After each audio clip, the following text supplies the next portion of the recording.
Hey, dog. What you need, you mook?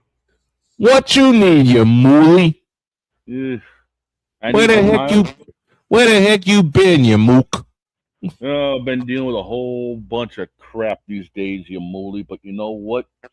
It's about time we got to laughing, and we got a whole lot of ish going on because some clown decided to sign with Philadelphia. And that same clown thinks he can win a championship when he ain't championship worthy. He ain't even James worthy. What are you talking about? Why did he beat me to that joke?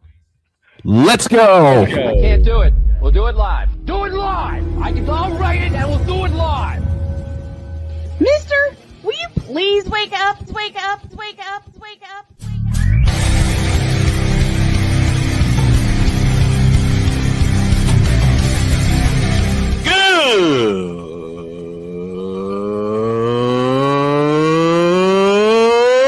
Good morning. Snowman here to all you Brock Purdy and San Francisco 49er haters. Shut up. I got to thank you, Shane. I mean, whatever happened to the games where breaking 100 points was, I don't know, unusual?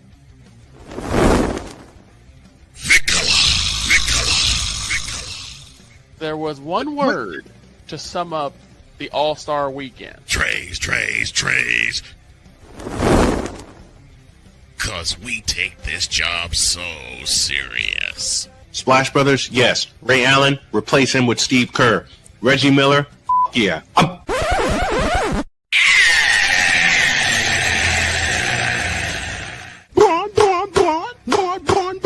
What in the all types of blue hell?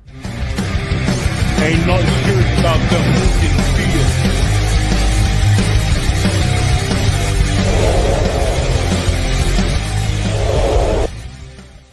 Did I just shut you down to start? Yes. Because we've been laughing about this ish ever since we started it, like a couple weeks ago. And then you have me right there. I was waiting to hear the "oh yeah" after I said what I said, and I got nothing. I'm like, did I break him already? You've been doing it for 13 years, dog. That's why I love you. Let's go do this thing.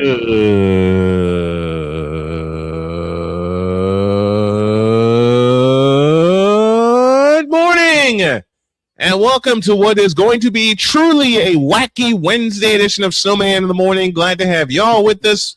This first hour is powered by Invader Coffee, fuel for the fearless, and also by your local Casey's General Store. Members earn more with Casey's Rewards. Go to Casey's.com, look up their rewards, sign up, and earn your reward points today. Dog, how are you, man? Oh, dude, it's been a wild and crazy last 5-6 days, but you know what? I'm here. Good. Getting the brain organized. We're getting there. We're getting there. We're getting there indeed. Listen, Labor Day kicks off, and I can't believe I'm going to say this. Labor Day kicks off our 13th season of Snowman in the Morning. Wow. And to think how many of us have been around since the ground floor started. You've been there. Vic has been there. John Kalidas, my mentor, has been there. A whole bunch of people. So you know what I decided? That entire week is going to be a celebration week. If the Price is Right can do it for their 25th anniversary, then doggone it, we can do it for our 13th anniversary. And oh, by the way, we will be celebrating our 25th anniversary when we get completely set, people are in trouble. And I got a couple of surprises. And I got a couple of surprises I'm going to unveil on Labor Day. So get ready, everybody. Me, the dog, Victor, the mad scientist, celebrating our 13th year of Snowman in the Morning on Labor Day, which is barely a few weeks away. Yeah. Barely a few weeks away. Let's see. We've had Matt Taylor on this week, and that was a blast in and of itself.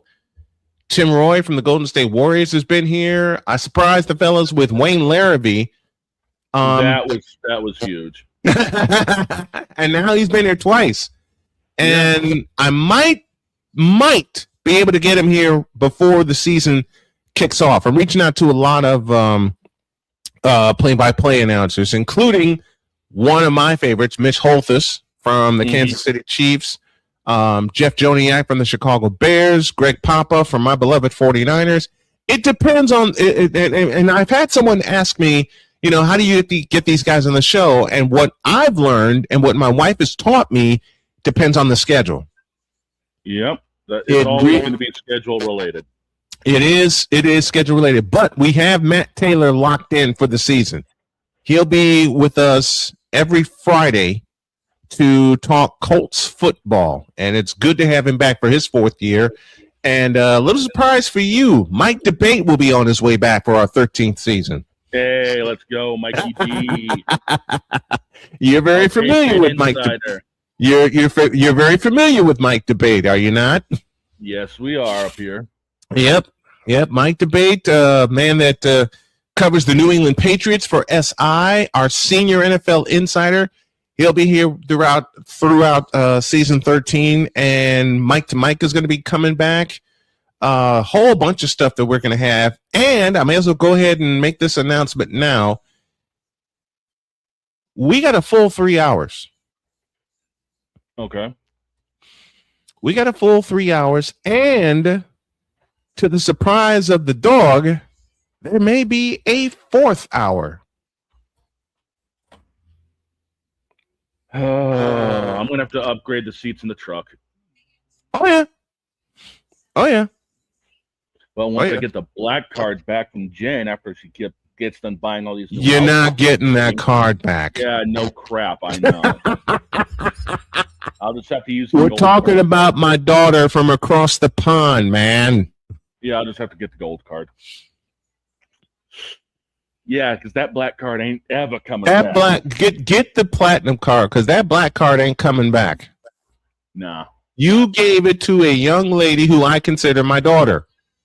I didn't just give it to her. I left the damn thing sitting in the glove compartment of the Bentley, not thinking anyone's going to look in there. Who are we talking about? Yeah, exactly. Who the heck are we talking about? Exactly. You should have known that she was going to look in there. Yeah, I should have. You should have known she was going to look in there. Yep. You're talking to a girl dad. Yep. Any way they can figure it out. Wait a minute. You're talking to a girl dad. 4 times over. Look. He left this here, huh? Okay. Next thing I know, I see a bill for $75,000. Oh, you got to be kidding me. And that's the first one. Oh, I know. That's the first. I know. Remember the big concert she put on? Yeah, $52.7 million later. Yes.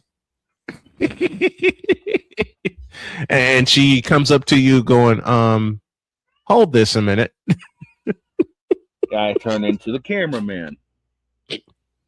Not and only me, Father's production turned me into the cameraman, but it also foot the bill. And then there's me using my broadcast skills to broadcast the darn thing. Mm-hmm. More than once. Yeah. Because y'all remember, I did that for a solid week. I replayed it for a solid week. Yeah. We even had a dress rehearsal here that, yeah. Was it fun? You better doggone believe it was. Was it worth it? You better doggone believe it was. To have that young lady put on that kind of special. Love it. I think that there's more coming. Oh yeah. Speaking of the cute Empress, she will be joining us when she can. And I'm going to convince my daughter to bring Uma Musume back. I'm going to convince her to do it. I'm going to convince her to do it because Uma Tuesdays was fun. Now the question is, now that it's been a season, will the aura of Uma Musume help Denver go to the Super Bowl this year. If they keep running it into the Patriots, no. No. If they keep running into your Patriots, no. Yeah, but we won't see them until probably the playoffs. So, Yeah, that's a playoff matchup waiting to happen. Oh, yeah. Meanwhile, who wins? While we're talking football, screw it. Meanwhile, the best division in the NFL this year is going to be the NFC West. Period. Yeah, I mean, the strength that the NFC West has, the Rams are going to be loaded on defense because we all know AD 99 is coming back. Oh yeah. Put that in the book. Aaron Donald's going to be back. Myles Garrett on the other side. Oh, that's going to be dirty. And Playmaker's already apologized to me. Playmaker's already taken advantage of that. He says, I'm sorry in advance for your offensive line, which has gotten stronger and which has gotten healthier. It's just going to depend on which side. Well, Trent Williams always is going to be on the left side. Yeah. So they're going to look, if anybody has a bag of play calling, it's Kyle Shanahan. Yeah. Look who his father is. Yeah. And Mike Shanahan guided us to a Super Bowl win as offensive coordinator. And who was this quarterback at the time? I don't know, a fella named Steve Young. We all know how strong the NFC West is going to be. I mean, it's going to be crazy in the NFC West, man. It's going to be crazy in the NFC West. Because what if it comes down to Seattle and the 49ers again? Just hope that they don't try to return one for a touchdown on the opening kickoff. I know. Eddie Pinheiro, don't ever do that again. Please. But it could be what Deb and I have said the last 2 years, the Rams and the 49ers. Could be. It could be the Rams and the 49ers coming down to the end. Yeah. It could very well be the Rams and the 49ers, which is what, as I said, Deb and I have been picking the last 2 years. Yeah, could be. Or it could be the Rams in Seattle. It's like, Deb said it a couple of weeks ago. It's like we're putting Seattle at the bottom, and they're the defending champs. They're the defending world champions. We're not putting them at the bottom. It's just the fact of, well, it's going to be expected where they're going. Who wins? Yeah. It's going to be, I think, all three teams, the Rams, the 49ers, and the Seahawks, all get in the playoffs again. It's just going to be a matter of seeding, who gets the number one seed. Yeah. And gets that coveted week off. Right. And who's in the wild card. I mean, pretty much. Because I still don't believe my 49ers, as beat up as they were, went to Philadelphia and beat them. What? Right. Like, how do you explain that? And I told y'all this story. I went out to dinner with my wife, my daughter, and the man who was now her fiance. And I'm sitting there watching the game's right in front of me, waiting for Cheyenne and Kai to come in. They come in. We exchange pleasantries. We're talking and we're laughing our heads off. And then I look up and I see Juwan Jennings throw a touchdown pass to Christian McCaffrey in the fourth quarter. And I wanted to jump out of my seat, but I forgot my daughter's here. And then the game-winning play from Kyle Hendricks, who has re-signed with the 49ers, by the way, folks. If Victor was here, he'd be crying conspiracy. He's crying conspiracy with one George the Animal Kittle, just like you did during the Patriots 49ers game that we did. Oh, that wasn't conspiracy. That was just the fact of Kittle being Kittle. Mm-hmm. So we got a lot on the plate, folks. We got a hell of a lot we're going to do, not just with Snowman in the morning, but the Brian Snow Show returns in October. We got our play-by-play assignments.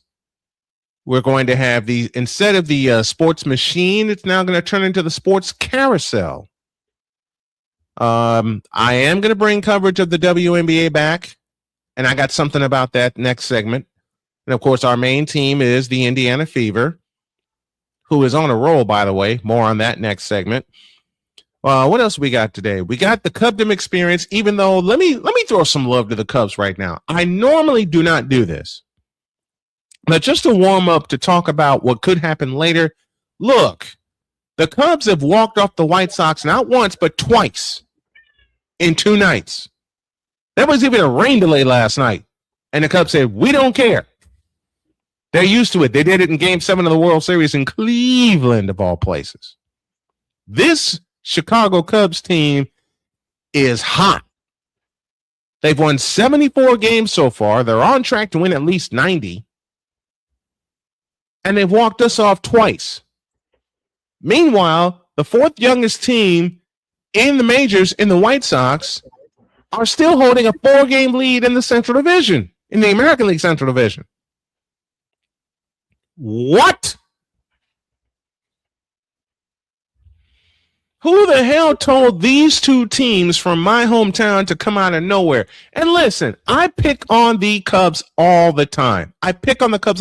But I also show them love when it's warranted. And it's warranted for a 74-win team chasing the Milwaukee Brewers, who have the best record in baseball.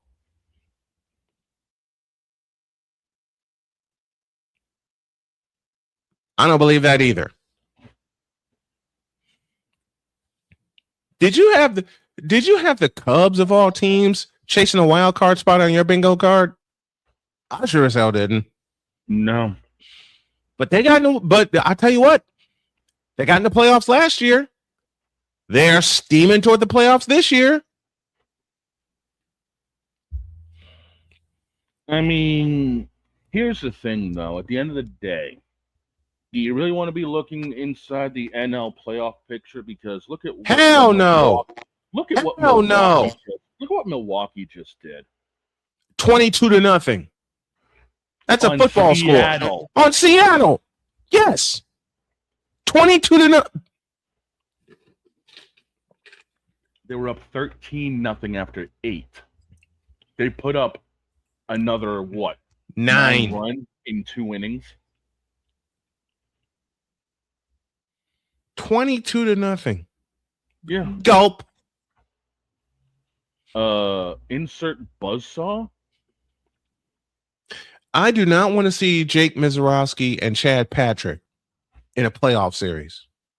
Or Dustin May. No. And no. And you still got the case of the Los Angeles Dodgers. Yeah, everybody's doing their thing. Everybody's writing them off. Even though they're the reason baseball's broken right now. Yes. I mean, let's just be brass tack about it. The reason baseball is broken is because of what the Dodgers are doing inside the rule book.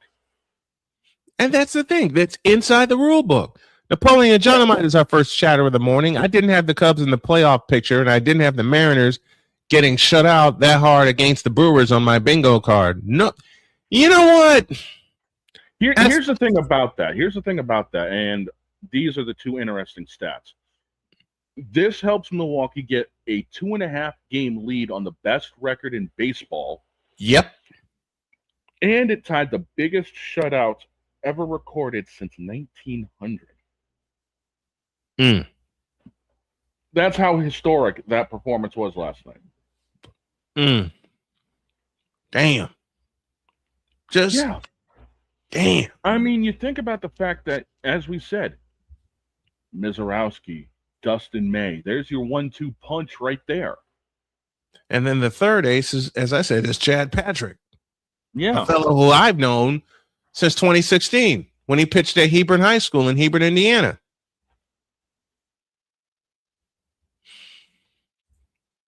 Don't sleep. I'm not sleeping on the Cubs anymore after the last 2 nights.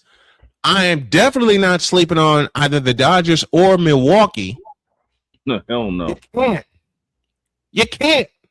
Scuba will form into his own in LA, and then he's going to become dangerous, and then that whole deck is loaded with aces. Scuba versus Mizorowski for the pennant. Is that scary? Scuba versus Mizorowski in Game 7 for the pennant. 3.5 hours long, 16 innings, 1-0 the final. And it's a walk-off. Yes. It's a walk-off.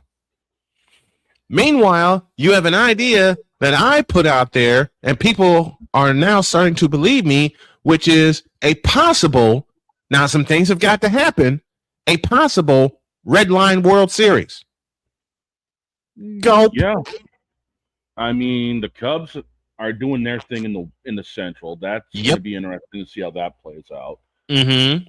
White Sox are doing their thing in the AL Central. I mean, and who that has to play out? There's a lot. Yes, there's a lot that has to play out in that Central Division. But who had the Chicago White Sox as leaders on their bingo card this year? I did going into the season, and then we lost 5 of the first 6. And I thought, here the heck we go again. But I will point to one series that got the White Sox started when they swept Toronto at home in their home opening series. Yes. Yes. That turned them around. It did. Now, all of a sudden, the White Sox are competing for the American League Central Division title, and they're 4 games in front. We've lost 2 in a row to the Cubs, and yet we've only lost 1.5 games off the lead. What? Yeah, I mean, as it is right now, you're 4 up on Minnesota, 4.5 on Cleveland and Detroit. Meanwhile, Kansas City, Droid's already mourning their loss and getting ready for next season. Mm-hmm. And we went into Detroit, and by last weekend, Detroit was our recent challengers. We went in Detroit and kicked their ass. Yep. Napoleon Dynamite again. Did anyone have Toronto going from first to worst on their bingo card this year? No. I mean, looking at things right now for the wild card for the American League, the top 2 spots obviously are being held down by the East, the Yankees and the Red Sox. Mm-hmm. Texas holds the last spot. Mm-hmm. They're only here's how much of a logjam it is. They're only a half game up on Minnesota and Toronto, 1 game up on Cleveland, Baltimore, and Detroit. Yes. By the way, who's leading the American League West right now? Houston. Who had that on their bingo card this year? Houston's 1 up on Texas and 4 up on Seattle.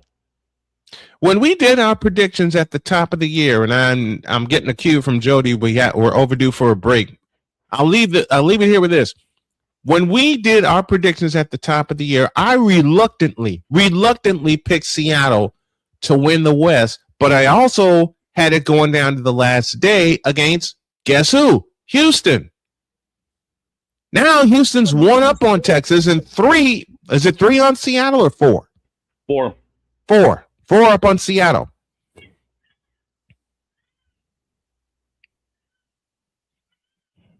You can't make this up, folks. You simply can't make this up. All right, let's take a break. When we come back, we got more stuff for you, including a request from A Pizzle. Oh, Pineappizzle, what did you do? I'll explain when y'all get back in a deuce. This is Snowman in the Morning. The original Think Drink is back.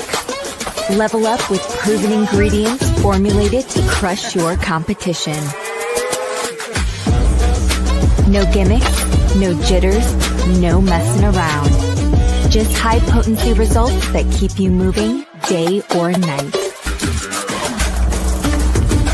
There's a new nerd in town, and we came to play.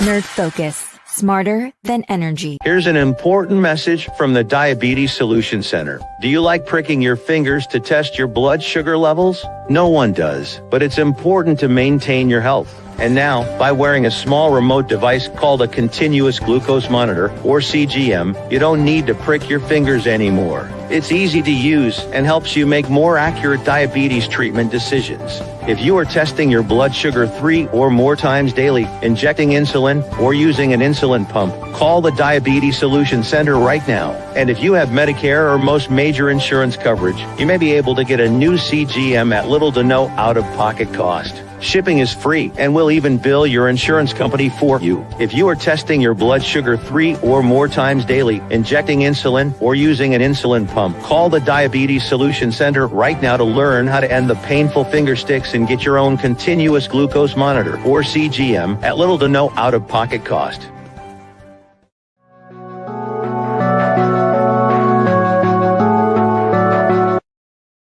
I want to do a TED Talk, but I don't have anything to talk about yet. I'm getting there. Life is for the living. We're not here that long. You can learn anything you want to learn without any money spent. What do I really enjoy? What do I really want out of life? I am your host, WIZE. Are you in a life holding pattern? Well, this is for you. Welcome to the Stuck in My Mind podcast. Live every Monday, Tuesday, and Wednesday at 4 p.m. Central.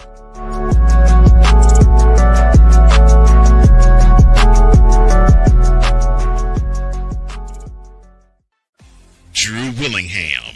In this case, yeah, you put the blame on Kyle Shanahan for apparently not preparing the team enough for the overtime rules, supposedly. Cole Johnson. Peyton was considered the winner, and he was the darling of all darlings for Gerald. With a special appearance by Tyrone Alizé McDummy. Ain't nobody calling me. Text delete, delete, delete, delete, delete, delete. Join these two football enthusiasts as they give you total football talk. Live every Monday at 4 p.m. Eastern, 3 p.m. Central on the Sertoba Media and the Comey Media YouTube channels.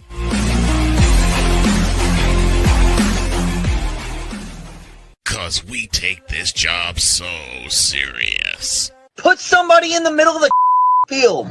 Like, it's not hard.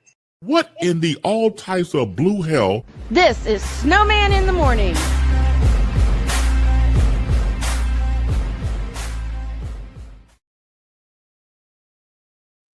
I forgot I did that one for him. 29 after the hour. I did. I told you I did most of these at 2 o'clock in the morning. I was like three. Right. I did these 3/4 of the way asleep. Let's give you an idea. It's the bottom of the hour. This is Snowman in the Morning. Broadcasting live in your region, across our nation, and around the world.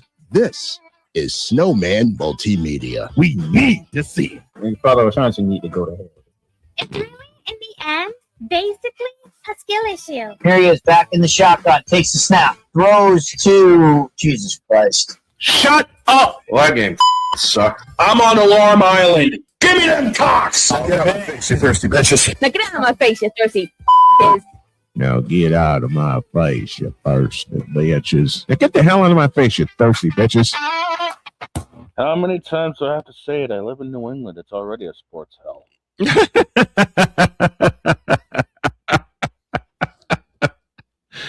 I don't know where Playmaker came up with that.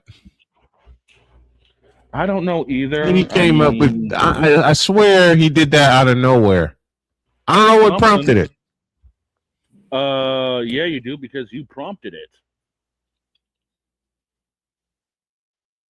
I did. You set him up for it, and I he did. ran it I over. lobbed it up there.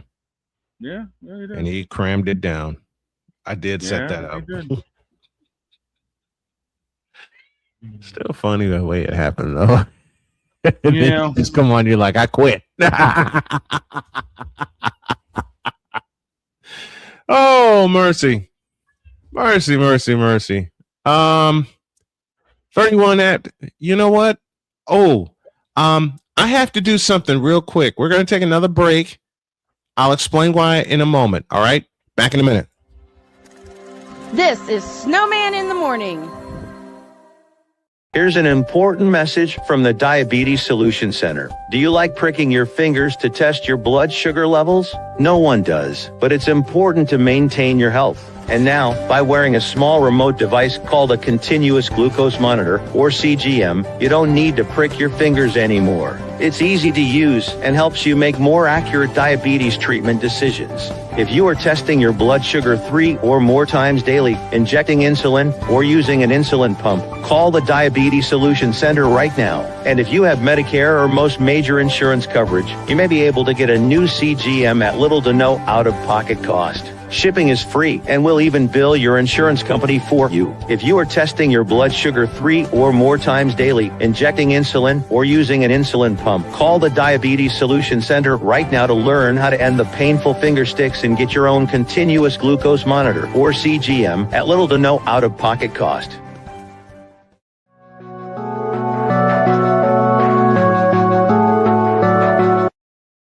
I want to do a TED Talk, but I don't have anything to talk about yet. I'm getting there. Life is for the living. We're not here that long. You can learn anything you want to learn without any money spent. What do I really enjoy? What do I really want out of life? I am your host, WIZE. Are you in a life holding pattern? Well, this is for you. Welcome to the Stuck in My Mind podcast. Live every Monday, Tuesday, and Wednesday at 4 p.m. Central.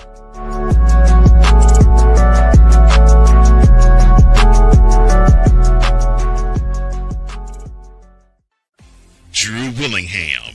In this case, yeah, you put the blame on Kyle Shanahan for apparently not preparing the team. Sorry about that. Had to make a phone call. Phone call made. Let's get back down to business. Huh?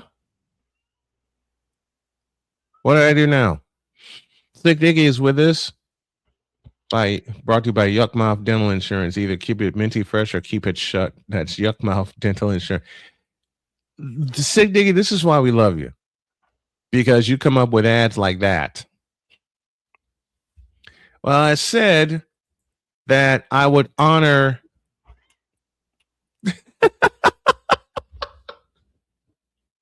I'm afraid to read this next one, but in honor of Chris Basso, I will. And by Hooker Horror's brand new extra stank repellent. Dog, where did you go? I'm here listening to this like, what in the hell?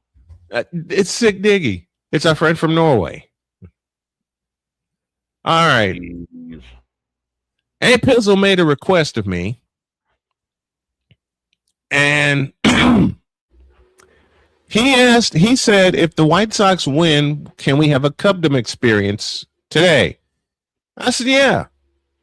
Well, I decided to do one anyway. Even though the Cubs walked us off last night, I'm going to revive it. Oh, for God's sake. I don't have the intro, but I'm going to revive it. So, Pizzle, this one's for you. The year was 2015. And I, unfortunately, was living with a Cub fan. And I'm talking about a real Cub fan. Now, I know Allie's a real Cub fan, but she's also a realist. Okay? This is a real Cub fan that didn't have any brains. This is a Cub fan that's as bad. See, there are two groups of people that I put in the same boat. Three, actually. The Moronic Republic of Cowboy Nation, the Cubdom fans, and Bronsexuals. Why? Because they all wear rose-colored glasses and see no kind of faults. That boat wouldn't happen to be owned by Gun Run now, would it? Gun Run, V-Show Joe, everyone else we could put in that joke. Can we sink the bitch, please? Hashtag sink the yacht. I wish. Okay. One night,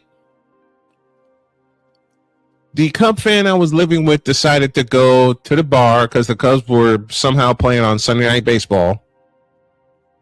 And I knew what was going to happen. He was going to have a couple of sandwiches and he was going to get drunk off his ass. I knew this. So what I decided to do is go to bed early with a snack next to me and put my headphones on, the big ones. I even grabbed them out of my travel bag. And I thought I'd be able to sleep. And then just wake up the next day. It'll be a bad dream. He'll be asleep in his room. And I'll be asleep in my room. Right? Wrong. I had my headphones on. Just to remind you guys, I didn't hear a thing.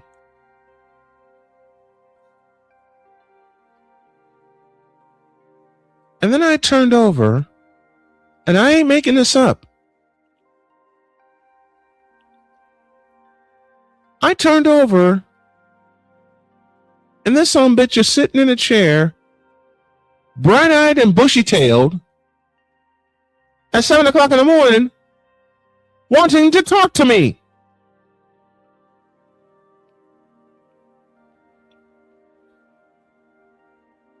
How the hell did you get in my room? Oh, I picked the lock. What? I needed somebody to talk to. I was asleep, you stupid blankety blank. Don't you get it? I was asleep. Well, I called you before I came home.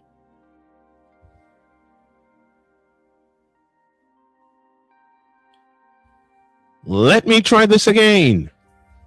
I was asleep. I was conked out, zonked out cold. Do you understand me? Well, I have a question to ask you. I feel like Deets now. That right there would have made me want to go Rochambeau on somebody. I would have, but I stuck out like a sore thumb in Wilmette, Illinois. Get the idea? Yeah. Oh, yeah, Jim. I felt like Deets at that time. Jesus Christ. What do you wish to ask me? Well, there's this woman I'm interested in. Oh, Jesus, not again. Not again. I looked at this guy and I said, look, dude, they don't like you because of your attitude. Don't you get the point? Well, she told me she likes me. She lied. I'm telling you straight up, she lied. Well, why don't you come out with me and see if you could talk to her? Do you really want me to do that? And by this time, I'm going through hell in a handbasket in my own life. He wanted me to come with him to a nearby bar in the middle of Cubdom, because remember the Cubs made the playoffs that year, in the middle of Cubdom, and put in a good word for him to her.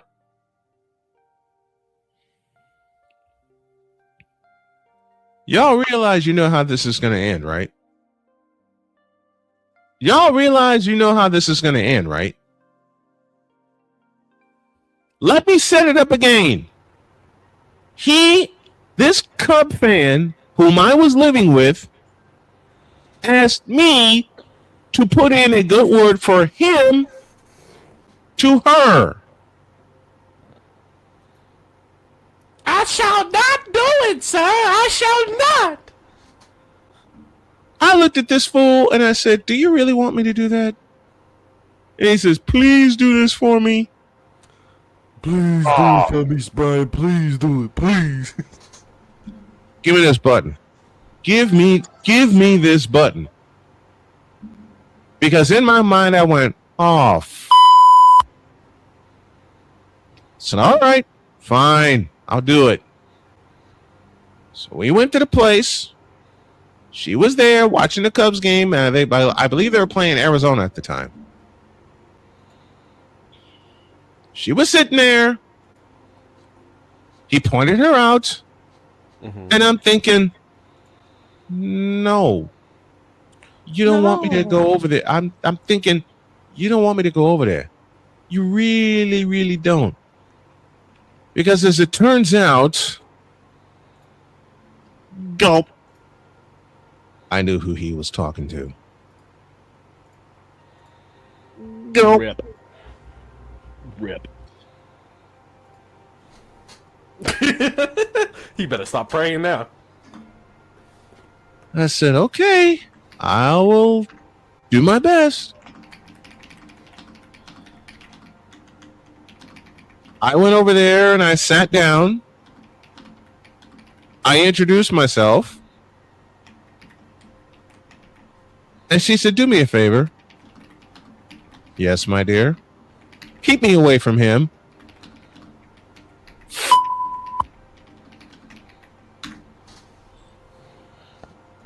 And by this time, the roommate was saying, "You, sir, are a fool." Oh my God! I keep forgetting you have that flipping button. Roommate said, "Strike three." No, roommate said, I'm as mad as hell, and I'm not going to take this anymore. And said woman said, get me out of here, will you please? I said, we have to wait until he turns around. So the brain's going 100 miles an hour. And I said, all right, here's what we're going to do. I'm going to tell him I'm leaving. I'm going to go outside and wait 5 minutes. And if I don't see you in 5 minutes, I'm gone.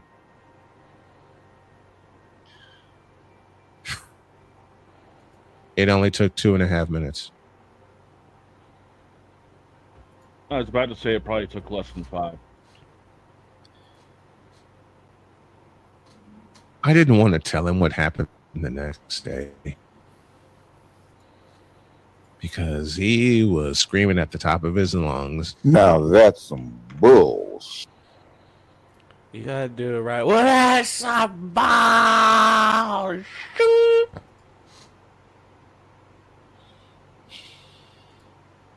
Yeah, needless to say, when I got in the next morning, he was screaming. I'm as mad as hell, and I'm not going to take this anymore. And are you kidding me? I'll leave it there. That's our Cubdom experience for today. Now we need a break. We definitely need a break after that frivolity. Pizzle, that's for you. I hope you enjoyed it. We got a break. What's worse is we got more frivolity later. Oh, yeah. Where people will say, This is filth.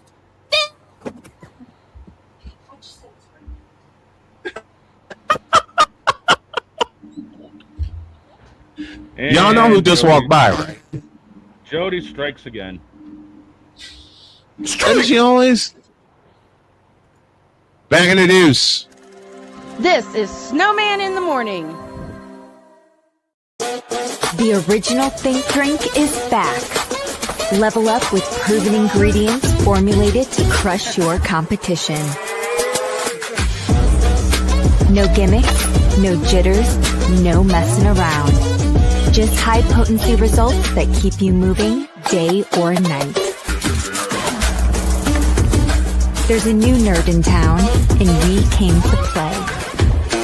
Nerd Focus. Smarter than energy. Here's an important message from the Diabetes Solution Center. Do you like pricking your fingers to test your blood sugar levels? No one does, but it's important to maintain your health. And now, by wearing a small remote device called a continuous glucose monitor, or CGM, you don't need to prick your fingers anymore. It's easy to use and helps you make more accurate diabetes treatment decisions. If you are testing your blood sugar 3 or more times daily, injecting insulin, or using an insulin pump, call the Diabetes Solution Center right now. And if you have Medicare or most major insurance coverage, you may be able to get a new CGM at little to no out-of-pocket cost. Shipping is free, and we'll even bill your insurance company for you. If you are testing your blood sugar 3 or more times daily, injecting insulin, or using an insulin pump, call the Diabetes Solution Center right now to learn how to end the painful finger sticks and get your own continuous glucose monitor, or CGM, at little to no out-of-pocket cost.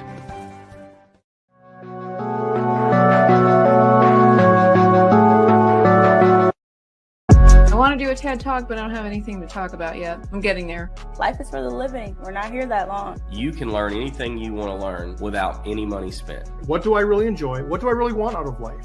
I am your host, WIZE. Are you in a life-holding pattern? Well, this is for you. Welcome to the Stuck in My Mind podcast. Live every Monday, Tuesday, and Wednesday at 4 p.m. Central.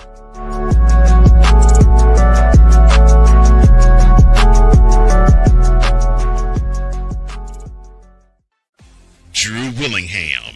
In this case, yeah, you put the blame on Kyle Shanahan for apparently not preparing the team enough for the overtime rules, supposedly. Cole Johnson. Peyton was considered the winner, and he was the darling of all darlings for Gerald. With a special appearance by Tyrone Alizé McDummy. Ain't nobody calling me. Text. Delete! Delete! Delete! Delete! Delete! Delete! Join these two football enthusiasts as they give you Total Football Talk. Live every Monday at 4 p.m. Eastern, 3 p.m. Central on the Sertoba Media and the Comey Media YouTube channels.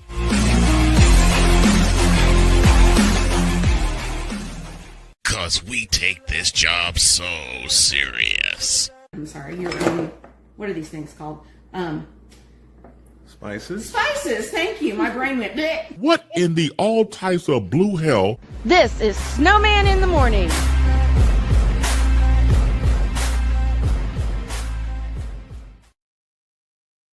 And Dr. K strikes again. 48 after the hour. Oh, Damon, I'm not even going to dignify that.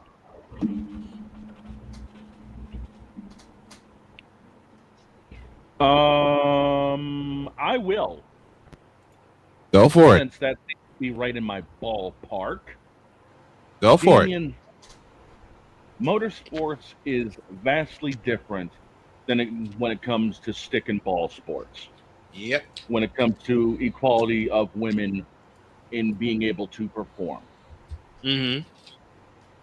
With motorsports, the car can help equalize the talent. Yep. If you got somebody that can drive the damn car, it doesn't matter who it is. Mm-hmm. They can drive the damn car. I mean, yes, Danica Patrick has done IndyCar and NASCAR. We've seen Natalie Decker in NASCAR. Weak example, but I actually know the person. We've seen Haley Deegan in it. Haley Deegan. Oh, I can't wait to see her up in the Cup Series. Yeah, she's on her way back after the failed IndyCar stint. So why is it a problem in the WNBA? Simple. It's called the CBA. It's called actually the rules that are set up. So congratulations, Damien. You're trying to compare apples to oranges, and you're dealing with a bunch of bananas. It's also, you could also say the same thing like for other it's all motorsports. This is the same thing. Yes. All motorsport. It's not just NASCAR. We've seen, females in IndyCar. We've seen there's very limited in history, but there have been females in Formula One. There have been females in rally. It's always there's always been females in men-dominated sports. It's just, when it comes to something like basketball, hockey, it's just so much different in the physicality. Like watching the PWHL versus the NHL, as somebody who's watched both passionately for the last few. I've watched the PWHL passionately for the last few years, and I've been watching the NHL since I was 2 years old. So I could definitely tell you that the physicality between both sports is definitely way different, especially with between the WNBA and the NBA. The NHL, the PWHL, you could say the same thing for any other divisions. For like women's football, it's going to be a lot different in physicality. Women's soccer is a lot different in physicality. We've seen women play men in football, and the score line is just ridiculous. I mean, we remember that U14 team from Australia beat a national team 14-0. I mean, we remember that. Yep. And the question of why is it a problem is it's the fact that it's different. It's just different. It's not the same.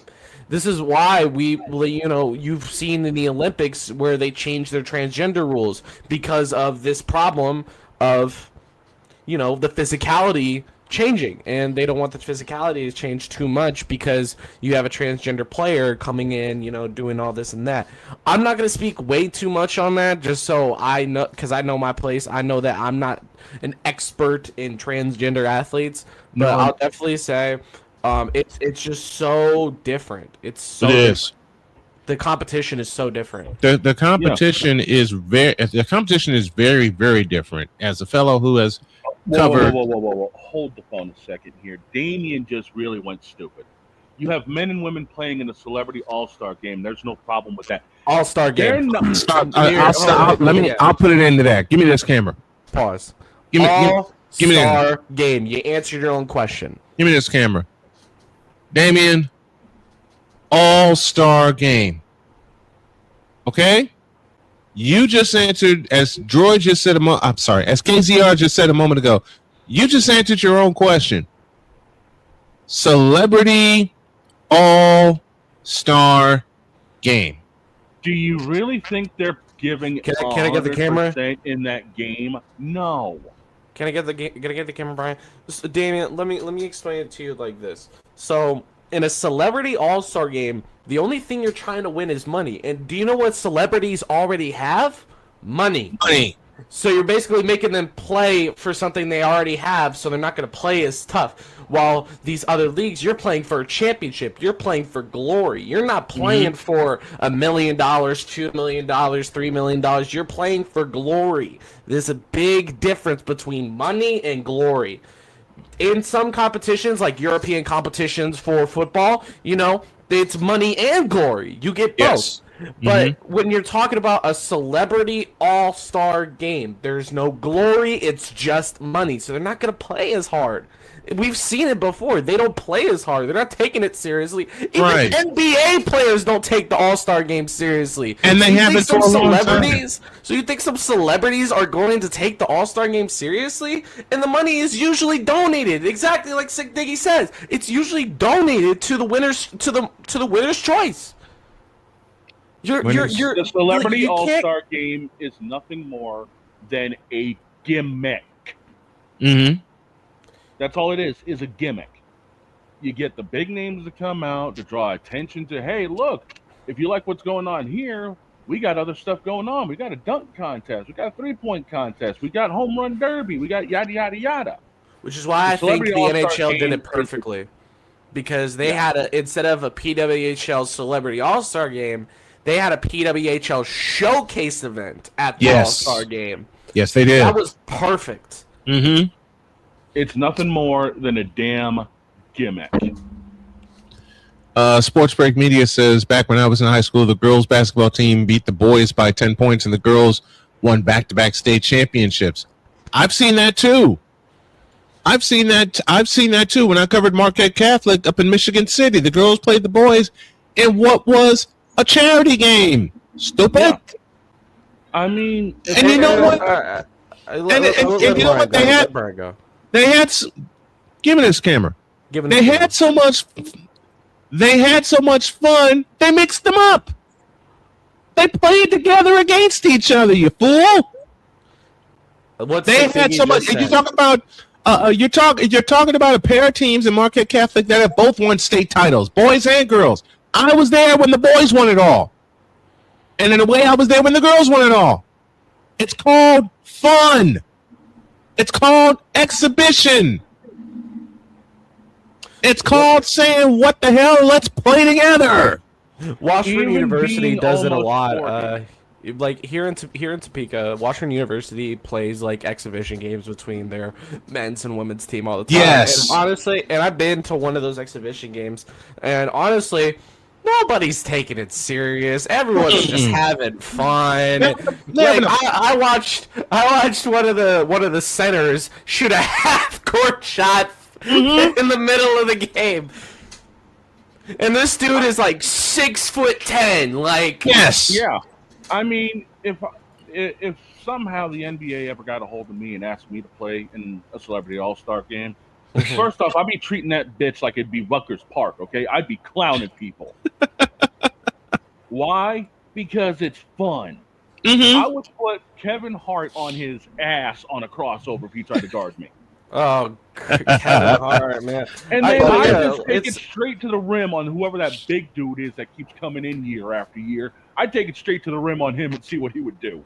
But, you know, I do want to point out, like, what Sick Diggy said. It's like, to be honest, it's just to bring eyes. It's just to bring eyes. It's not actual competition. It's not. So using the Celebrity All-Star game as a point in your argument invalidates your whole argument because it's not competition. There's a big difference. Not.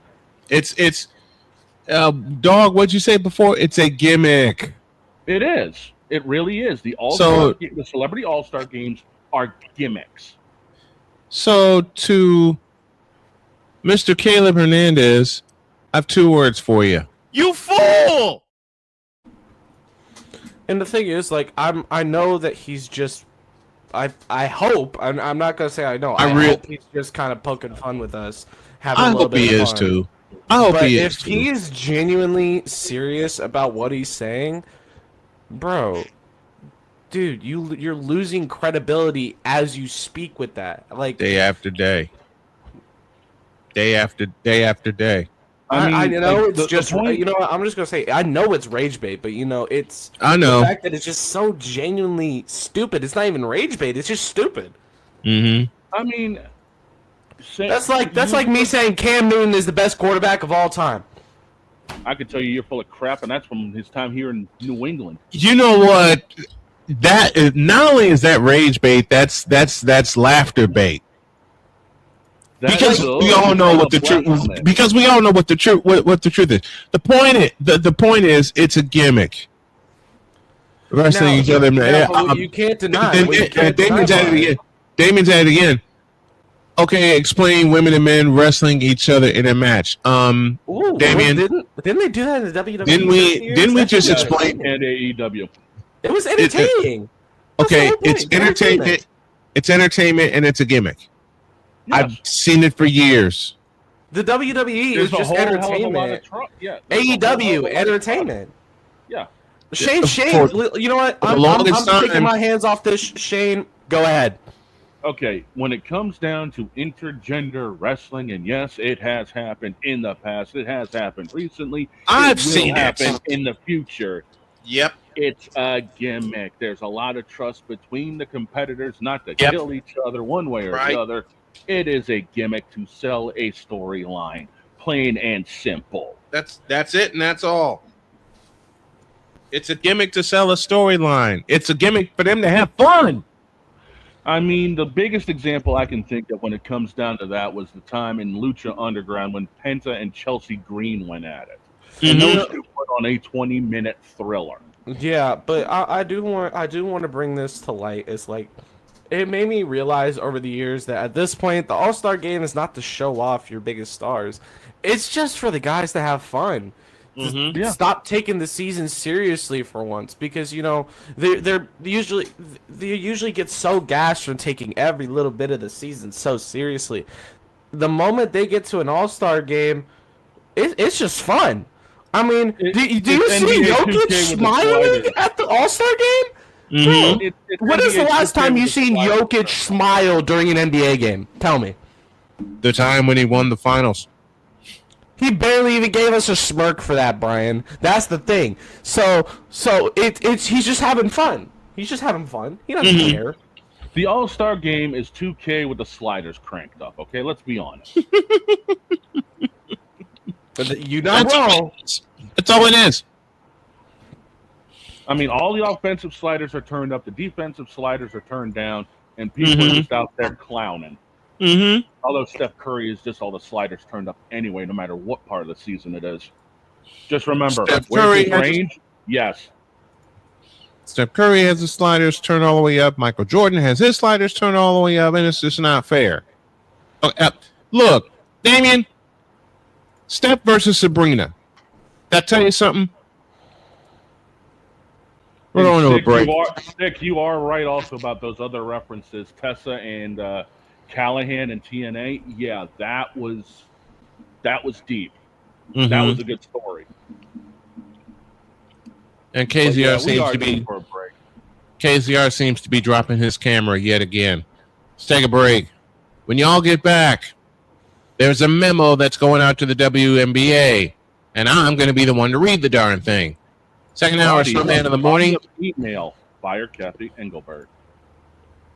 That would be too easy. I got to add something to that. Second hour, Snowman in the morning, introduce. This is Snowman in the Morning.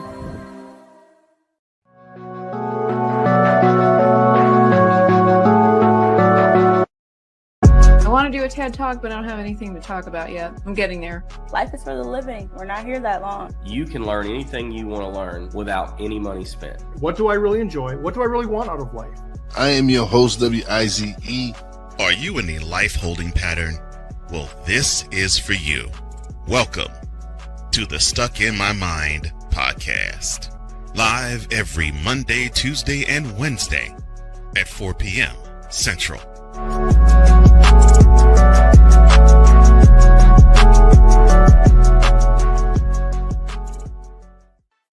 Drew Willingham.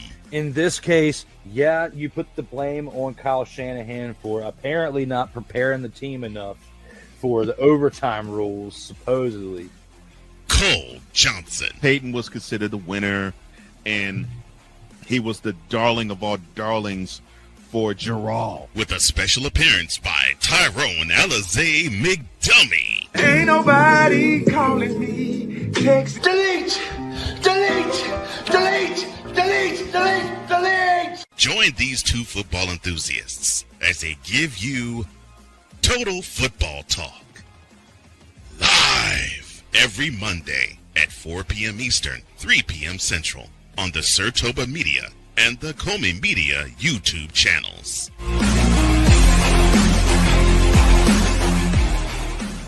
Join the transporter to Hades. Your butt and gut becomes one. Join the reformer of hooker whores. This is my daughter, Placenta Booty Johnson. Join the bronze car. If ever you are in distress, take off your baseball cap and throw it in the air. Join your very own superhero of broadcasting, Chris Bass. So whatever color crayon they get, they palm it and do two circles, and that translates to, I can be the black people. As she takes you through the week's paces in Baseline. Live every Saturday at 8 a.m. Eastern, 7 a.m. Central, No, Pacific Time Zone people, just stay asleep when this is on live and just catch the recording. Oh, I'm sorry. Exclusively on the Chris Bass YouTube channel.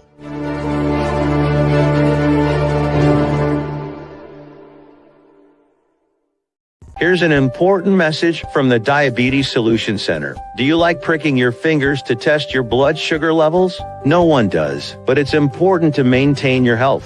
And now, by wearing a small remote device called a continuous glucose monitor, or CGM, you don't need to prick your fingers anymore. It's easy to use and helps you make more accurate diabetes treatment decisions. If you are testing your blood sugar 3 or more times daily, injecting insulin, or using an insulin pump, call the Diabetes Solution Center right now. And if you have Medicare or most major insurance coverage, you may be able to get a new CGM at little to no out-of-pocket cost. Shipping is free, and we'll even bill your insurance company for you. If you are testing your blood sugar 3 or more times daily, injecting insulin, or using an insulin pump, call the Diabetes Solution Center right now to learn how to end the painful finger sticks and get your own continuous glucose monitor, or CGM, at little to no out-of-pocket cost. 'Cause we take this job so serious. Jarrell Jones has no brains. His football acumen is the same capacity as Gun Run's moral capacity. What in the all types of blue hell? This is Snowman in the Morning. You can't make this up, folks. You simply just can't make this up. You can. You just can't make this up. All right. 6 after the hour, we owe you an ID. This is Snowman in the Morning. From the Snowman Multimedia Studios, this is Snowman in the Morning.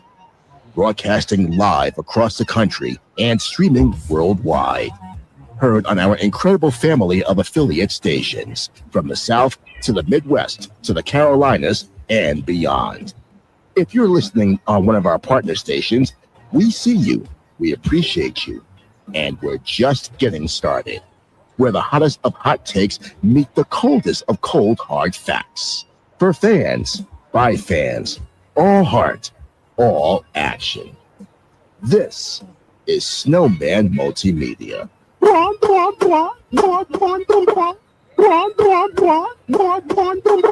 Holy on slow! I am too old for this bull. On the terminal, bitch! Oh, hell no! I ain't got no time for this bull.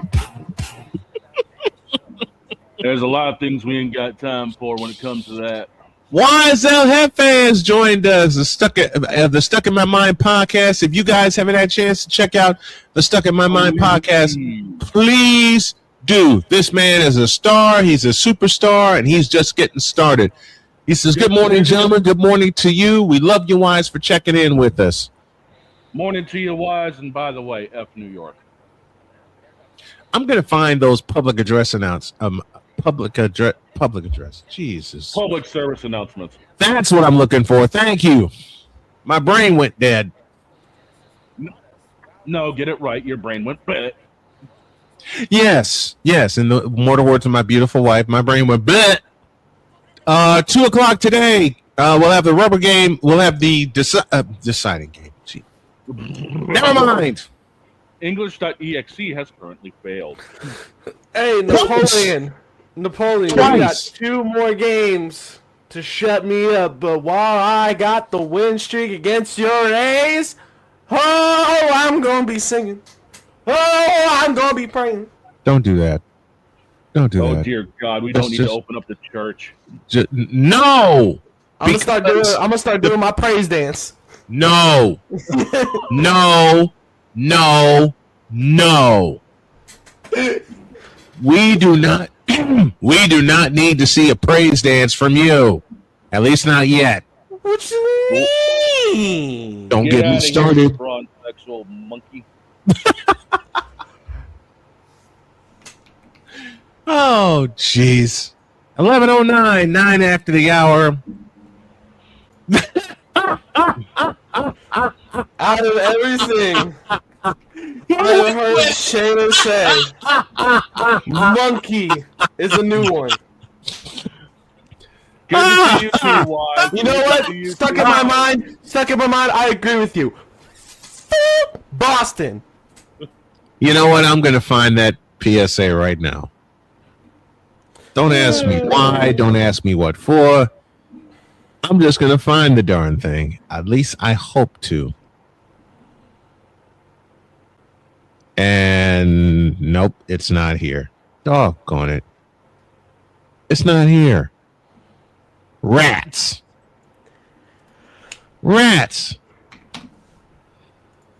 But I know what is here.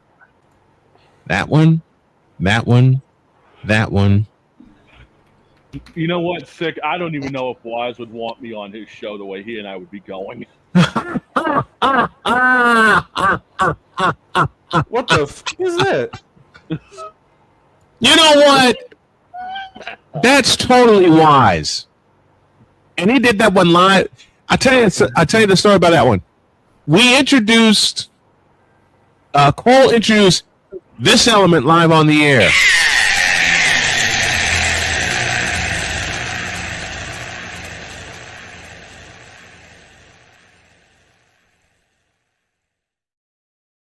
And all you hear Wise go is, "The f is that?" Oh, gracious. I got one for Napoleon. And Napoleon, remember this one? Why did I trust Geno Smith over DJ Les and QB Mild Sauce? Stimpy, you idiot! Wait a minute, you saved that too? Yes, I did. And I definitely saved this one. Father was trying to need to go to hell. That's what.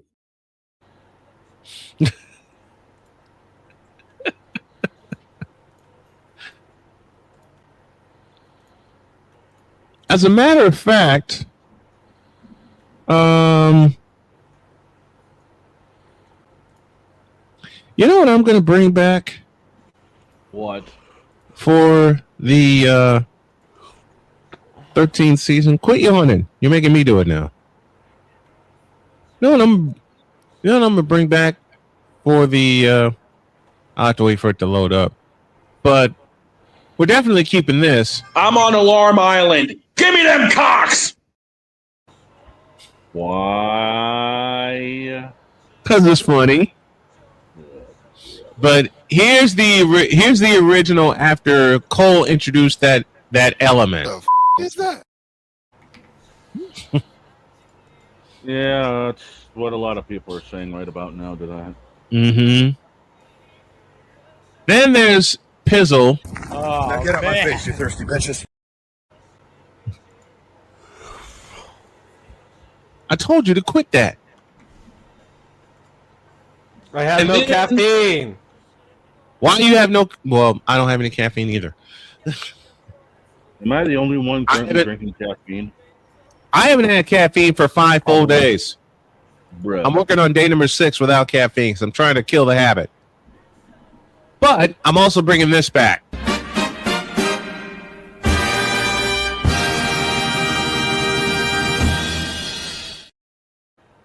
That's right.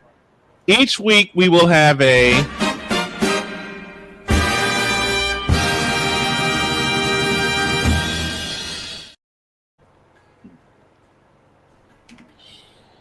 With Russell Westbrook, where would y'all rank him?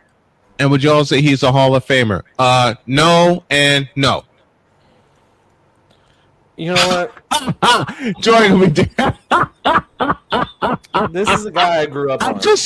I just saw this dancing like Justin. Listen.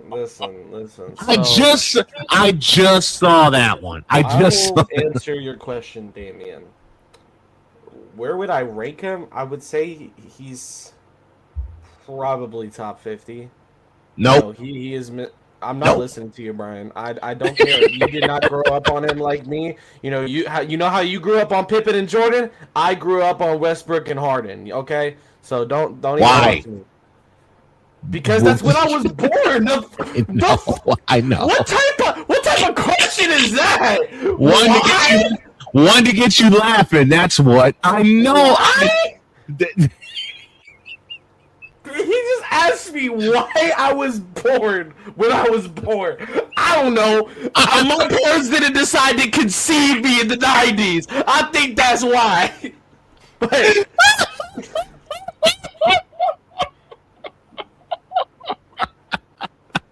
Westbrook, I would say, is probably top 50. Droid, I am kidding around with you. I'm totally kidding around with you. I mean, you can't really deny it, especially since he is literally Mr. Triple Double.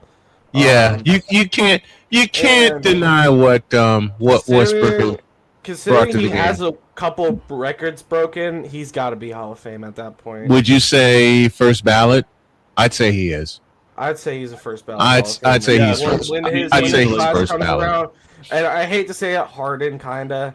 You know, he would also be a first ballot Hall of Famer. Just KD too.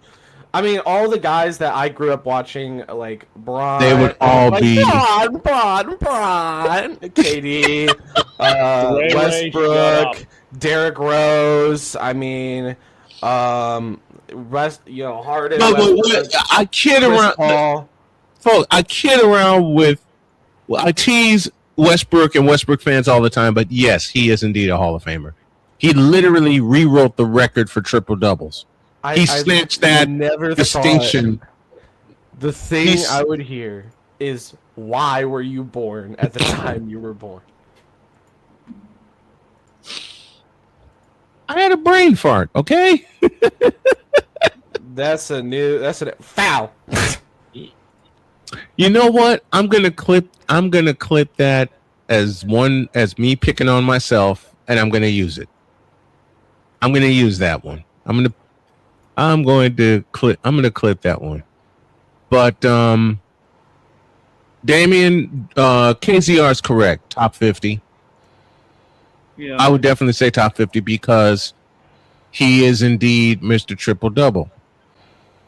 He is indeed that. He has rewritten the record and snatched the title away from Oscar Robertson. And this is an old schooler saying this about Russell Westbrook. But like I understand he never won a ring. I understand that. It's like, but the thing is, he got a shot at a ring in 2012. On OKC with Harden and Kevin Durant was there. Harden was there. You also got to remember who denied them of rings too. You know, Dirk Nowitzki was one of the first guys to deny Westbrook a ring. You know, because they beat him in a playoff series. Yeah, they beat. That was in that run. Mm-hmm. And also, so I got this question a couple days ago. What is the greatest finals run of all time? It's not even close. It's Dirk Nowitzki and the Mavs. Dog, what do you think? Hall of Famer. Dog, what do you think it is to you? That's a great. You know what, KZR? You just brought up a great question. To everyone in the chat who just heard that, repeat it again, Shane, would you please? What is the greatest NBA Finals run of all time? Oh, boy. I know what Wise would say. I would say 2010, 2011, Dirk Nowitzki. Because Dirk Nowitzki beat your favorite Hall of Famer in the playoffs. Because you got to remember, he had to beat, what was it? Tyson Chandler. Mm-hmm. He had to beat Portland first round. Yeah. And that was a round. And that was and the Lakers. Kobe, and he shut them out. OKC Conference Finals. KD, Westbrook, Harden, mm-hmm. And then in the finals, Bron, Wade, Bosh. Shane, what do you go ahead? Go ahead, Greg. He never got close to losing a single one of those series. In fact, the only time Nowitzki trailed in a series was in the finals, when he trailed 1-0. Matter of fact, he trailed twice in that series. He trailed 1-0 and then 2-1, but then Dallas won the last 3 in convincing fashion. And with over 20,000 attendance. Yep, 20,000 plus 3 times at American Airlines Arena, and then at American Airlines Center, and then American Airlines Arena in Miami. Wise makes a great case for the Knicks this past year, and I will tell you the series that puts them in the conversation. and that's the World Championship Series against the Spurs. Against the Spurs, because in all 5 games of that series, they trailed in double digits and nearly made it a sweep. The only time that the Knicks ran out of time in their comeback was Game 3, when the Spurs won that game 115-111 in New York. I mean, like I feel like a lot of people don't understand what I mean. Like, LaMarcus Aldridge, easily a Hall of Famer when you really look at it. I mean, and then wasn't that Miller's team as well? Andre Miller as well. Yes, it was.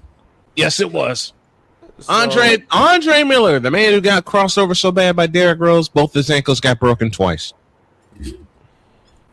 But in all seriousness, there is a case for this past year with the Knicks, because that final series, once again, they trailed in all 5 games of that World Championship Series. And yes, I'm old. I still call it the World Championship Series. But be that as it may, they trailed in all 5 games. Championship Series. Once again, I'd rather call it the World Championship Series. Same here.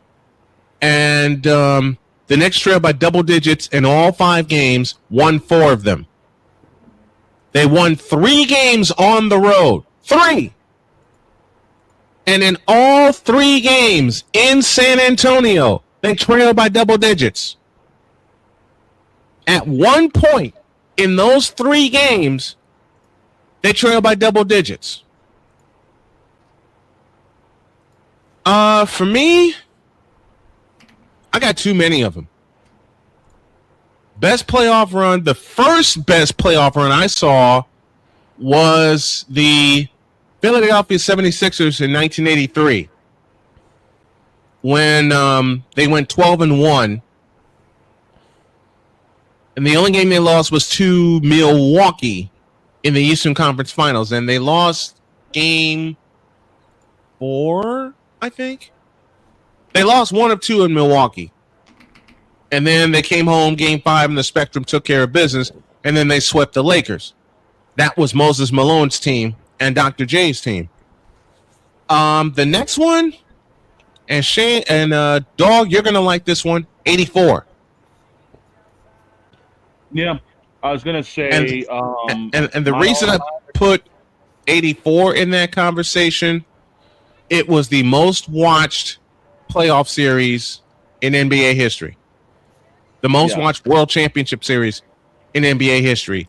It was a 7-game war with the Lakers and the Celtics. It's the matchup that everyone had wanted since Bird and Magic got drafted both in 1979.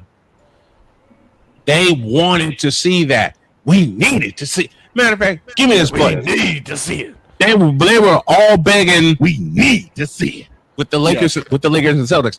They got their wish in 1984, and I'll tell you, man, I stayed up every single night and day that CBS televised those games.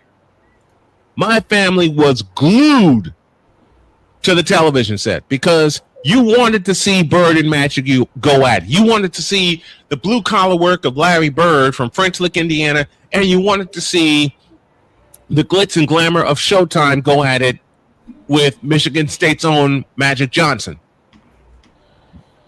Like everybody was saying, in 83, it was going to happen, but then the Celtics got their ass kicked by Milwaukee. Yeah, we did. Matter of fact, they got swept by Milwaukee, and it was Milwaukee who went on to face Philadelphia in the Eastern Conference Finals in 1983 instead of Boston. But at the same time, Boston also had to play a miniseries against Atlanta. Yes. And after that miniseries, I think Boston was already gassed because Atlanta took them to the limit. So, yeah, Atlanta, God bless them, Atlanta took them to the limit. And then they were gassed by the time Milwaukee showed up, and by the time Sidney Moncrief was stealing everything in sight. And they couldn't figure out Sidney Moncrief nor Bob Lanier at that time. But then 84 happened, and everybody in the world, myself included, got their wish. Lakers, Celtics for the world championship. And Boston had home court advantage. And the one person who made that a series, and I'm going to say a name that the dog will remember, is Gerald Henderson. Yeah, I remember. He made a steal in game 2 that tied the game, which eventually the Celtics won in overtime. If he doesn't make that play, that's a clean sweep.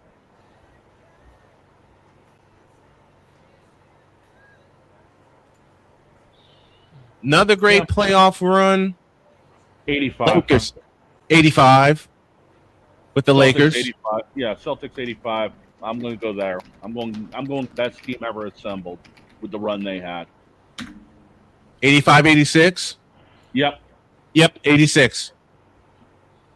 No argument here. Although there was a coming out party on April 20th, 1986. 63. Yep, some fella named Michael Jordan hung 63 on that greatest team. And I love that Celtics team, even though as a kid I hated the Celtics, but you can't deny that great team. No. In 1986. 40-1 at the Garden. Yeah. It was At the Garden. Yeah. And then you know what also happened at the Garden? What? Shut up. Here comes the Verhaeghe, turn, shoot, score!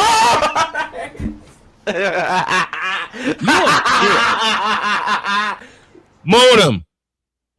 You a bitch. Modem. There you go. 86 Celtics, 88 Lakers, where they had to win 3 7-game series. Yes. And I will indeed say the Pistons of 89. Because at that time, the Lakers had swept every playoff series, including the West Finals against Phoenix, and then Detroit swept the Lakers.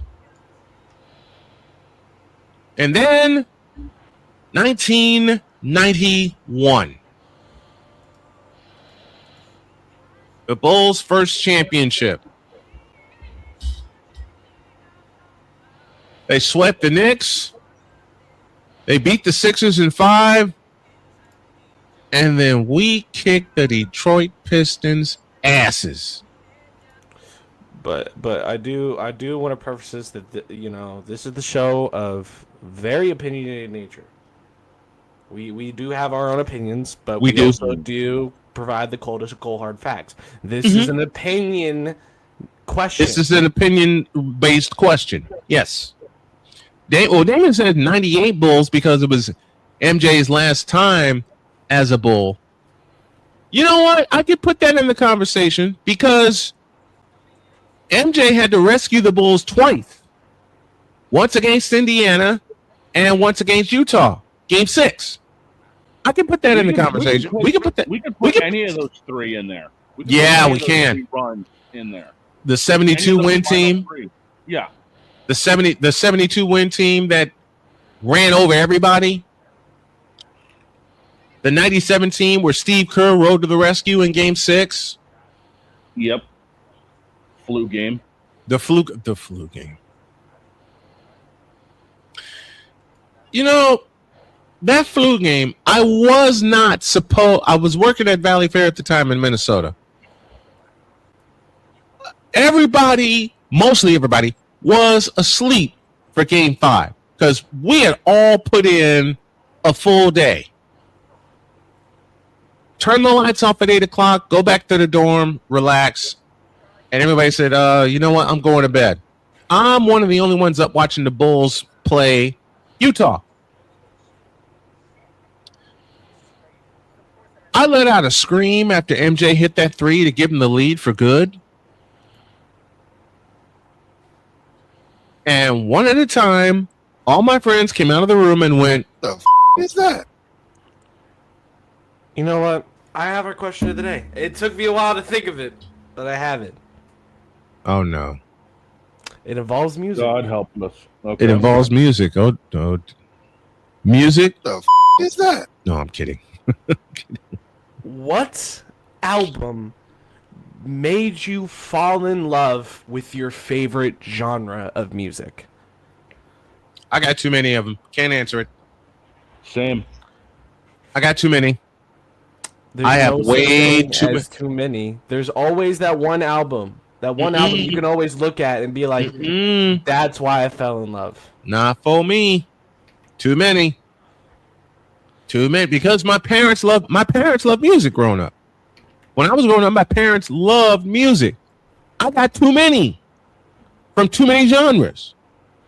For me, what made me fall in love with metal was All Hope Is Gone by Slipknot.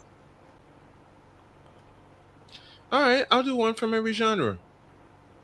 What made me fall in love with classic rock is Back in Black by AC/DC. I'll go with that. What made me fall in love with jazz was a band named Spiral Gyra. What made me fall in love with R&B is, of course, the king of pop, Michael Jackson. And you can fill in the blank. There. You can fill in the blank. I think everybody had an MJ album that made them fall in love with pop. Look, my parents loved Michael Jackson. I do too. Everyone says Thriller, but honestly, it was bad. For me, it would be Thriller. And Bad is a very close 1A. Bad is a very close 1A. You mean 1A, 1B? 1A, 1A plus. That's all I can say about those two albums.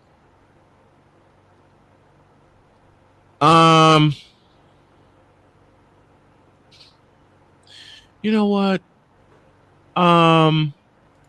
For R&B and soul, it's a tie. For me, between Gladys Knight and the Pips and Luther Vandross. It's a tie.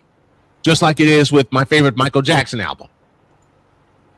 Up, get in the queue. We got to go to break. When we come back, the one thing we do on Wednesdays that will return in full force returns today. Oh, crap. And KCR ain't going to like me for this one. What you mean? Exactly. You realize we're going to have to update all those graphics when it comes to them.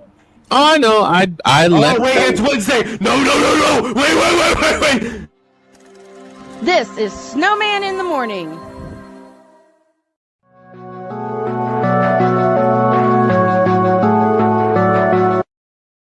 I want to do a TED Talk, but I don't have anything to talk about yet. I'm getting there. Life is for the living. We're not here that long. You can learn anything you want to learn without any money spent. What do I really enjoy? What do I really want out of life?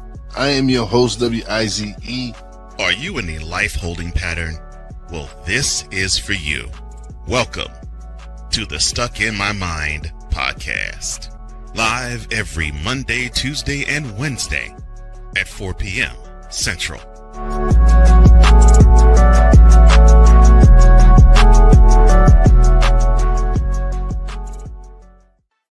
Drew Willingham. In this case, yeah, you put the blame on Kyle Shanahan for apparently not preparing the team enough for the overtime rules, supposedly. Cole Johnson. Peyton was considered the winner, and he was the darling of all darlings for Gerald. With a special appearance by Tyrone Alizé McDummy. Ain't nobody calling me. Text. Delete. Join these two football enthusiasts as they give you Total Football Talk. Live every Monday at 4 p.m. Eastern, 3 p.m. Central on the Sertoba Media and the Comey Media YouTube channels.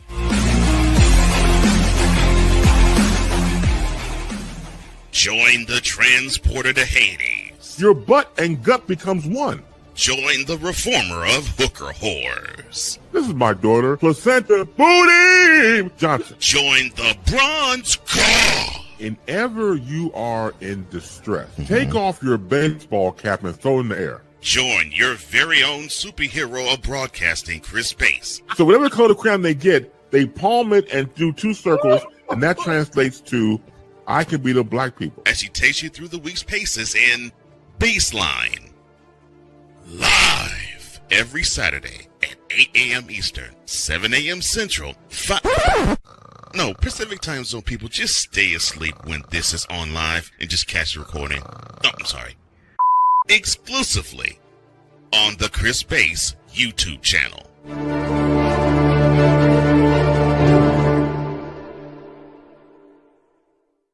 Here's an important message from the Diabetes Solution Center. Do you like pricking your fingers to test your blood sugar levels? No one does, but it's important to maintain your health. And now, by wearing a small remote device called a continuous glucose monitor, or CGM, you don't need to prick your fingers anymore. It's easy to use and helps you make more accurate diabetes treatment decisions. If you are testing your blood sugar 3 or more times daily, injecting insulin, or using an insulin pump, call the Diabetes Solution Center right now. And if you have Medicare or most major insurance coverage, you may be able to get a new CGM at little to no out-of-pocket cost. Shipping is free, and we'll even bill your insurance company for you. If you are testing your blood sugar 3 or more times daily, injecting insulin, or using an insulin pump, call the Diabetes Solution Center right now to learn how to end the painful finger sticks and get your own continuous glucose monitor, or CGM, at little to no out-of-pocket cost.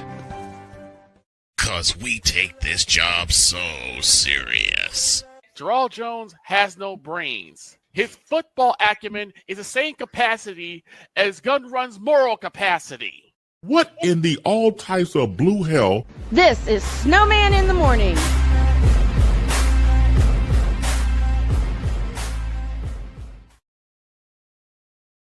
Dear Victor, you, sir, are a troll. And use a troll. Troll! Use a troll. Troll! Use a troll. I said that use a troll. Pretty much.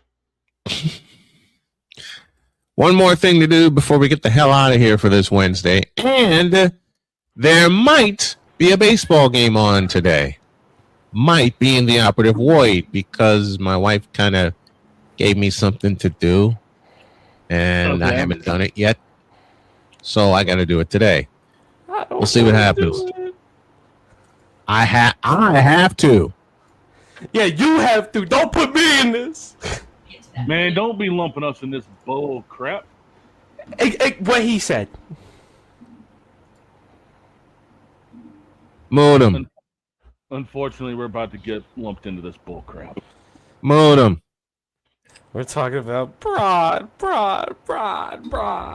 Just hit the button so we can get this over with. All right, Cracker Dr. Pepper, hit that button.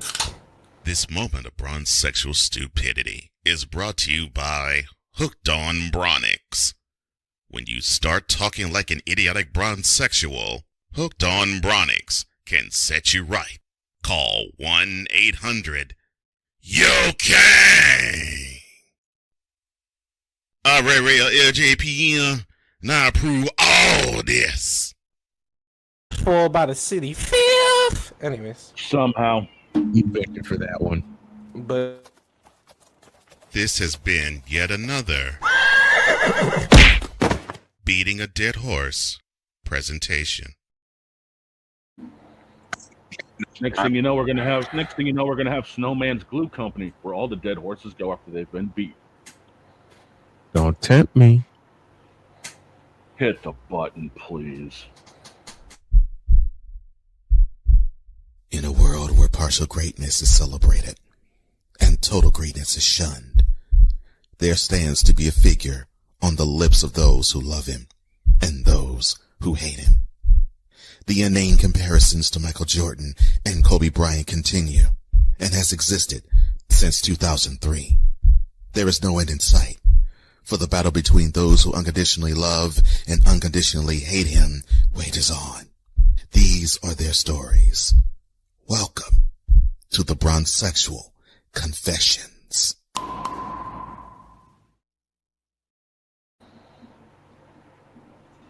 All right, let's get this over with. Give me this damn camera. Take it. So, I had a conversation with a Bronsexual. What you mean?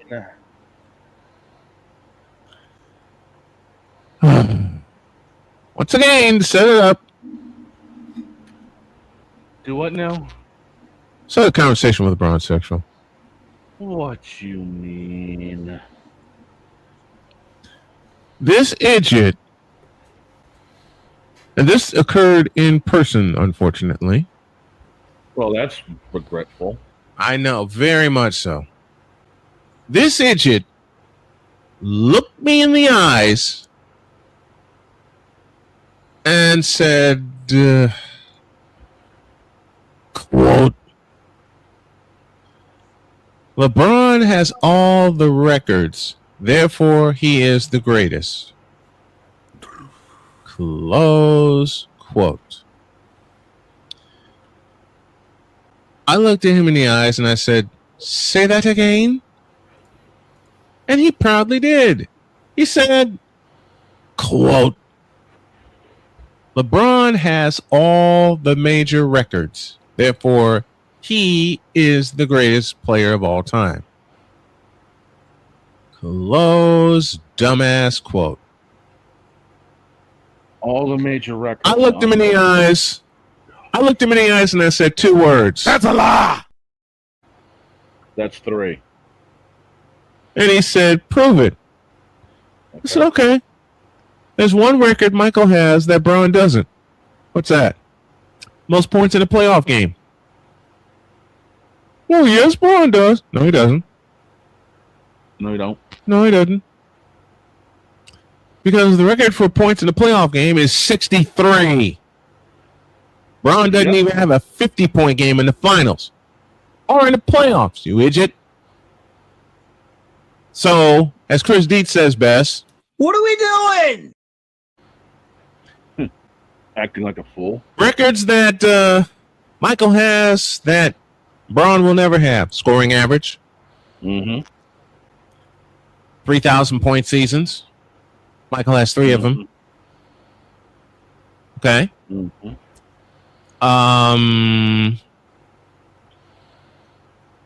There's a couple times where Michael led the league in 2 categories. Not 2-time, but 3-time. Points and stealing. Yep. He didn't believe me. So I reached into my pocket and pulled out my phone. And I said, okay, let's have a race. Okay, what? You find the first season where LeBron led the league in scoring and steals before me, and I'll buy it. Okay. He said, all right, I can do this. And while he's searching, I leaned over to him, put my arm around his shoulder, and I said, MJ did it in 1988. And as I started to walk off, he had this look of bewilderment, and I put my arm around him again, and I said, he also did it 2 more times, 91 and 93. Then I walked completely off, left him there dumbfounded, and thought my day was completed. And then I got a Hell no, to the no, no, no. Hell to the no, hell to the no, to the no, no, no. Listen. Oh, God. because I had another conversation with a Bronsexual. What you mean? I'll tell you after this. So I realized that I think, even though it's not advertised, right, there has to be a place for stupid people. We don't know because we're not stupid, so we don't know anything about it. It's like a secret club society. Oh my gosh. So I come to the conclusion that he graduated from SU, stupid university. Yeah, all the stupid ass letters that go along with graduating high honors of being stupid. I can't do no more, man.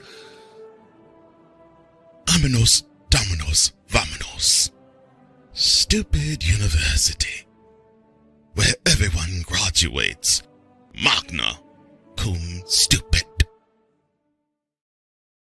Dean of Admissions, Antonio Clown. So this Bronsexual Oh, God, help us. decided to take it one step further. Oh, no.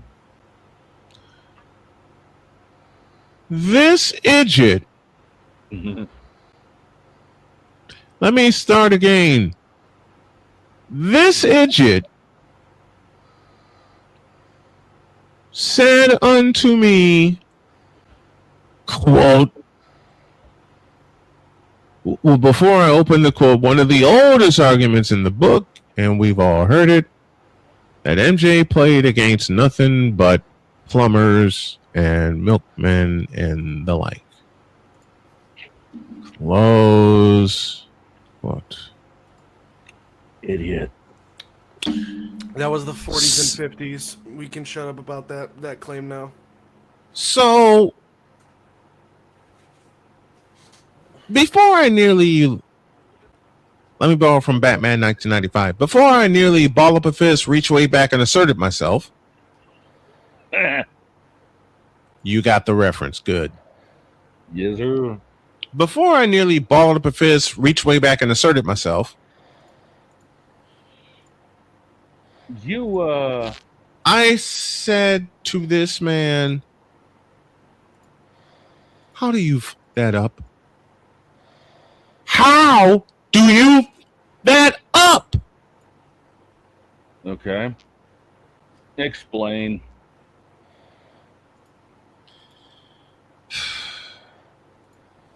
I know it's This guy said LeBron had the toughest road to a championship in 2020. What type of bull is that? I said to him, Now that's some bulls. He said, prove it. I said, don't tell me that. I said, don't tell me to do that, because I can just say 1 year and walk away. And he said, prove it. All right. 1998. Look at the Eastern Conference Finals, a 7-game war against the Indiana Pacers. Yo King doesn't know how to win in the 7th game unless he gets help. Lots of it. Well, you can't prove that. 2016. You mean the year he was Adam Silver's bitch? That one. Oh, the year that we don't really like talking about alongside 2020. Exactly. I said, if you want to think about it, honestly, that was Bron's easiest year to win the finals. He nearly fainted. Yep. How can you say such a thing? He came back from a 3-1 deficit. Yeah, after he dry snitched. After he opened his big ass mouth and dry snitched on Draymond Green, who should have kicked him in the ass as well as kick him in the nuts. And we all know the rest of that. And I say about 2016, We do not care.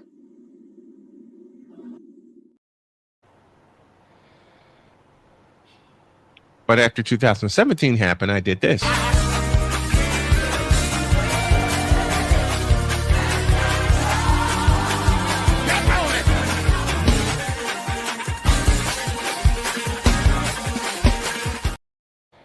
I also looked at this idiot and I said, it must be amazing to get swept in the finals on your home floor 2 times.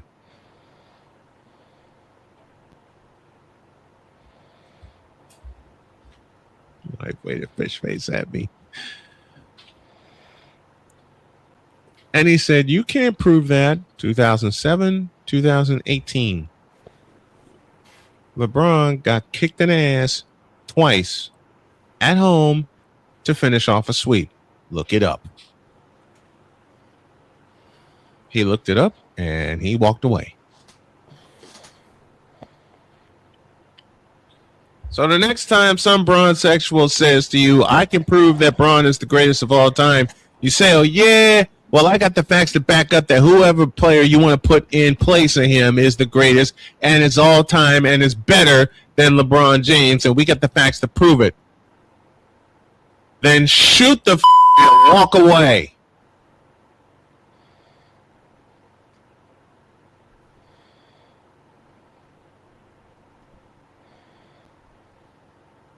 I better go before Droid really falls asleep. Get out of my face, you thirsty bitches. In a world where logic and sense flies completely out the window. I'm out. I didn't do it right. Dear Bronsexuals. Dear Facebook for allowing Bronsexuals on. Dear Twitch and other streaming platforms, YouTube especially, for allowing Bronsexuals to spew their bullshit on camera. Dear ESPN for putting Braun on in 2003.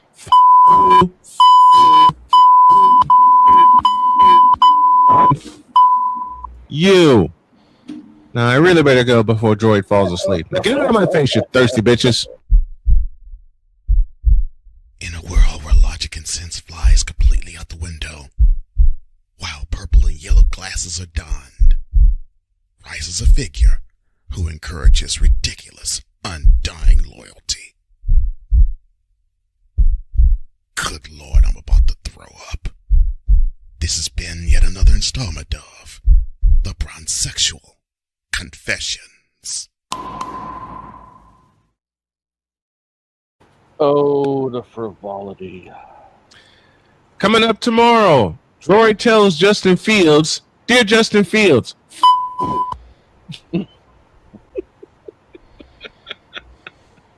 Also coming up tomorrow, we all tell Kathy Engelbert. You. I close with this. I got a letter from Caitlin Clark and the Fever to the WNBA. Dear Kathy Engelbert, and a whole lot of you. And we're going to say it in October when we raise your championship trophy. And don't let it be in Indianapolis. Here. Now get out of our face, you thirsty bitch.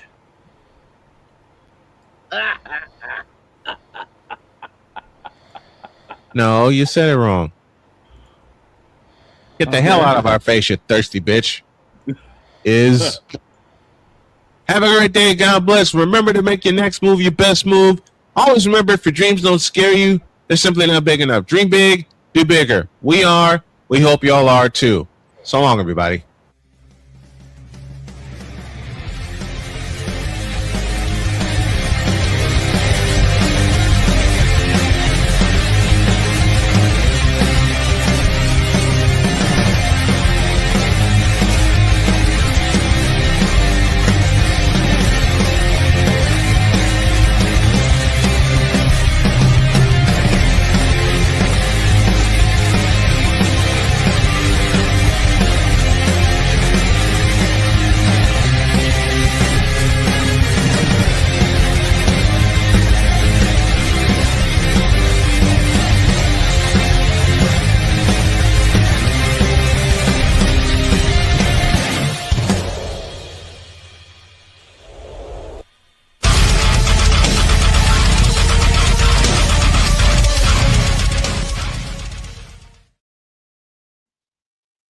Dear Dallas Cowboys, signed the Indianapolis Colts and San Francisco.